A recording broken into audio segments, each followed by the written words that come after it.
lawsuit against Elon Musk. They have to be pretty convinced that there is a violation of law. Caplin News is live from our DC bureau. Threatening voters. We were, bothered by them and threatened by them. What a Florida teen is accused of doing to intimidate people at the polls. And the sweets come early for Dodgers fans. As baseball crowns its World Series champions, these stories and more coming up on Newsbreak. Happy Halloween, South Florida. I'm Julian Lascano. I am Denise Diaz. Today is Thursday, October 31st, 2024. Live from the Lee Caplin School of Journalism and Media in North Miami, this is Caplin News. A court hearing is scheduled for today in the lawsuit against Elon Musk election lottery. Billionaire and vocal supporter of former President Trump, Elon Musk, is in legal trouble after giving away millions of dollars to registered voters. As Caplin's Samantha Gutierrez reports, a DA in the swing state of Pennsylvania is calling it illegal, but Musk says he has plans to continue until election.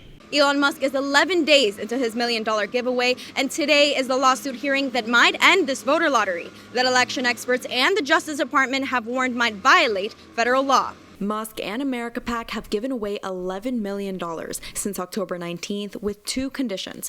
Participants must be registered voters in one of the 7 swing states and must sign a petition supporting the First Amendment, freedom of speech, and the Second Amendment, right to bear arms. One man in Michigan won this lottery last week. Pretty amazing to come into that just for doing something I would have done anyways. Nearly half of the giveaway's winners so far have been from Pennsylvania, according to the Philadelphia Inquirer. That's why Philadelphia District Attorney Larry Krasner filed a lawsuit Monday, calling it an illegal lottery scheme that violates the state's lottery and consumer protection laws, and that Krasner says is designed to, quote, influence voters.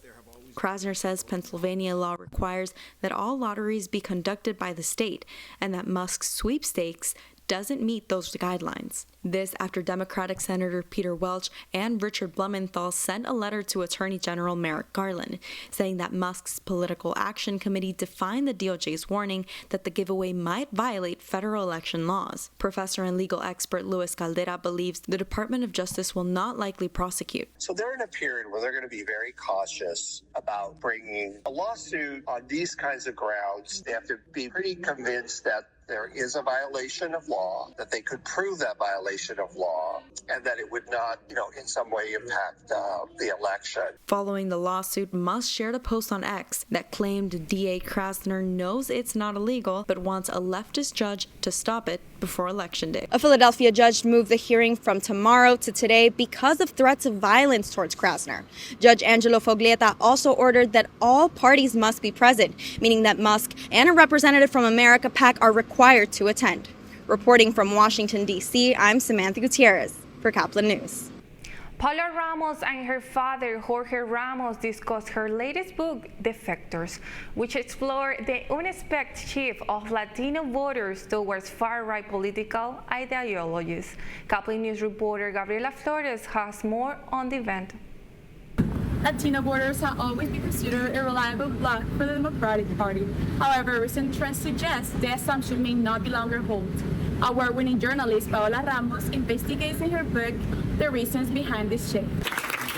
Paola Ramos, daughter of renowned journalists Jorge Ramos and Gina Montaner, informed us about the relevance of the Latino vote in the 2024 U.S. elections. In her most recent book, Ramos analyzes how race, identity, cultural tensions, and disillusionment with the left are driving some Latinos to promote conservative movements. I'm very interested because I feel that whatever she's talking about a lot of Latinos going too much to the right is definitely a truth. And I think people need to be aware of what's going on. I think she really sticks to it in the book, the tribalism, the traditionalism.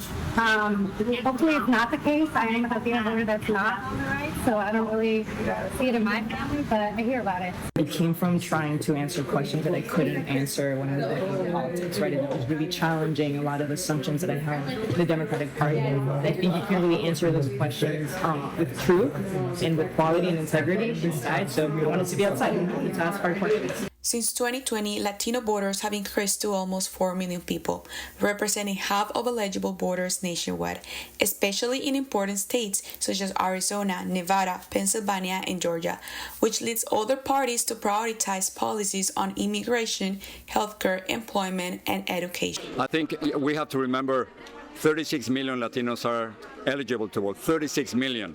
And what's really sad is that out of those 36 million, maybe 16 million or 17 million are going to go to the polls. That has to change. I think Latinos can change who's going to be the next president of the United States. It's very, very important that the Latino go out and vote, okay? If you are a U.S. citizen, then you should go out and vote because your voice counts. As these voters consider their place in the political landscape, both parties will need to pay closer attention to this community, which will determine the future of America. This is Gabriela Flores for Caplin News.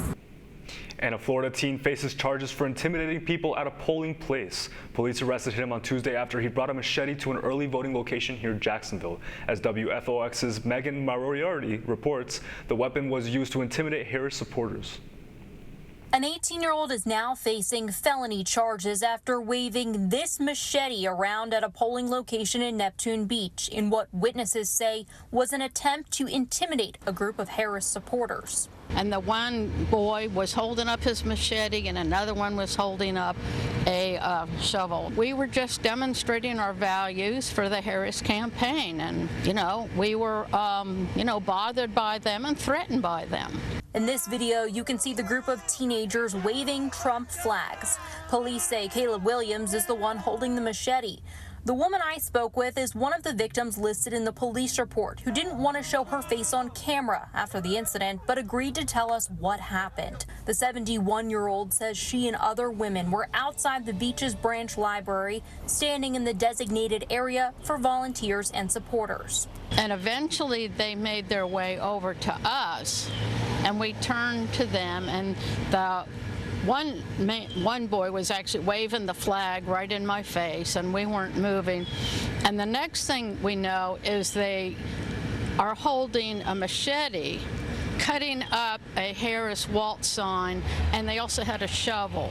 A Neptune Beach police report says when officers arrived, Williams was standing next to a truck with a machete in the bed of it in plain view. Williams was charged with aggravated assault and improper exhibition of a weapon. He had his first appearance in court and was given a bail of $55,000. He's also banned from being within 1,000 feet of a polling location unless he's voting. The 71-year-old victim says she hopes this will prompt more security. This is part of our right. It's a very, very important election. It's a very, very important decision. And where are these kids coming from that they think that's okay? That was WFOX's Megan Moriarty reporting. Both local Democratic and Republican Party organizers thanked police for arresting Caleb Williams quickly. 30-year-old Nicholas Farfield is charged with voter intimidation after shouting racial and anti-Semitic slurs outside of a polling place in Palm Beach County. Police said he yelled at voters as he drove reckless around the parking lot of an early voting location. According to the arrest affidavit, Farley told deputies he did not know that early voting took place at the location he was driving around. Farley remains in Palm Beach County Jail on a $100,000 bond. A hearing date to resentence Eric and Lionel Menendez has been set for December 11th. The brothers were sentenced to life in prison without parole in 1996 for the murder of their parents in 1989. Last week, the Los Angeles District Attorney requested the brothers' resentencing, recommending their time to be reduced to life in prison with the possibility of parole. This opens the door for possibilities of their release for time already served. A new finding by the Center of Disease Control may have found the likely source of the recent E. coli outbreak. Traces of the bacteria have been found on the freshly cut onions used on McDonald's Quarter Pounder hamburgers. The supplier, Taylor Farms, has since issued a recall. The outbreak is tied to one death and a dozen of other cases of sickness across multiple states. The Heat take on a rival inside the Kaseya Center. That's still ahead, and so is this story. I did a lot of work in between the NLCS and the World Series, and thankfully my ankle got into a good spot where I could work on my swing. Break out the champion for the new World Series champs. Newsbreak will be back in 2 minutes. Last week, Brandon met a girl on a dating app. One day after work, he finally found the courage to ask her out. No answer. He started to panic. Was he being too pushy? Maybe it was too... Hey, sorry I didn't respond. I was driving. I would love to go on a date. How does tonight sound? Brandon tried to play it cool, but inside he knew. A girl so smart, so responsible. She must be a keeper.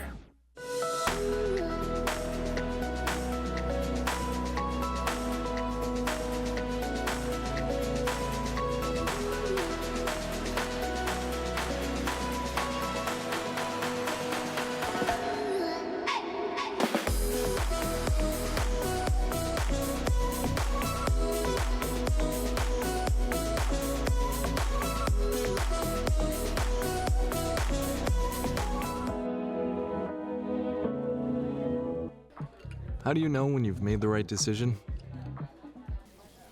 It's the feeling you get in your gut.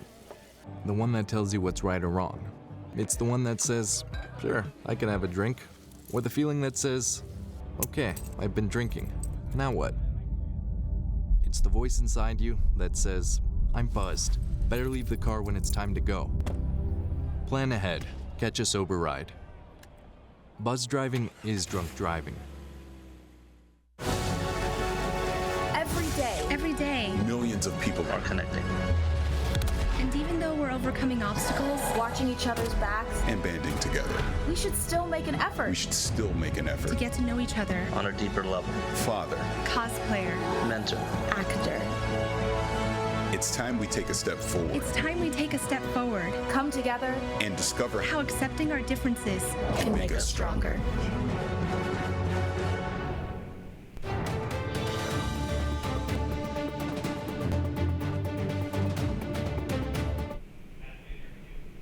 Champagne showers for the new World Series champs, a celebration that carried on well into the early morning hours of Halloween. The beginning of the game was a treat for New York Yankees fans, but the Dodgers bats came along alive doing the trick for LA in Game 5. The Yankees opened up a 5-0 lead, but the Dodgers just kept chipping away. They were tied in the 8th inning when a sacrifice fly gave them the lead for good. 7-6 Dodgers, 4 games to 1. Freddie Freeman is your MVP. I did a lot of work in between the NLCS and the World Series, and thankfully my ankle got into a good spot where I could work on my swing, and I found a cue that really worked for me.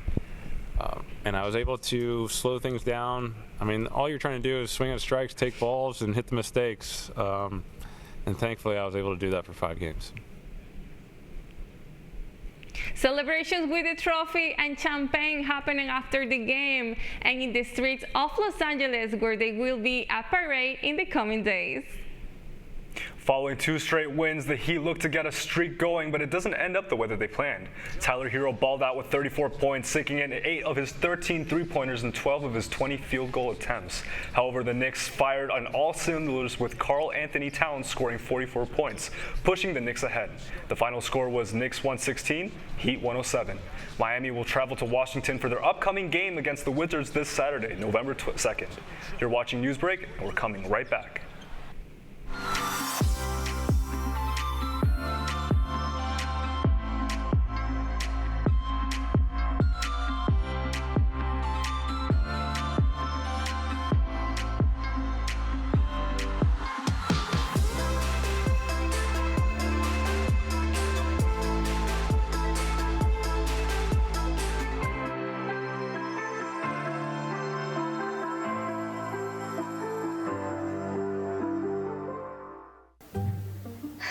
I could really use a new tablet. I just don't have the money. Let me ask you something. Do you have a Pell Grant? Yes? You do know you can get a free tablet, right? Did you say free? Yeah, free. It's simple. And the application is done in the store. I could really use a tablet. Go get one. another satisfied customer. Stop by PantherTech in the Graham Center at FIU MMC today to speak with one of our associates to get your free tablet. Type 2 diabetes can have a big impact on your life. But how can it be prevented? Well, the first step is knowing if you have something called prediabetes. Take the 1-minute risk test today at doihaveprediabetes.org.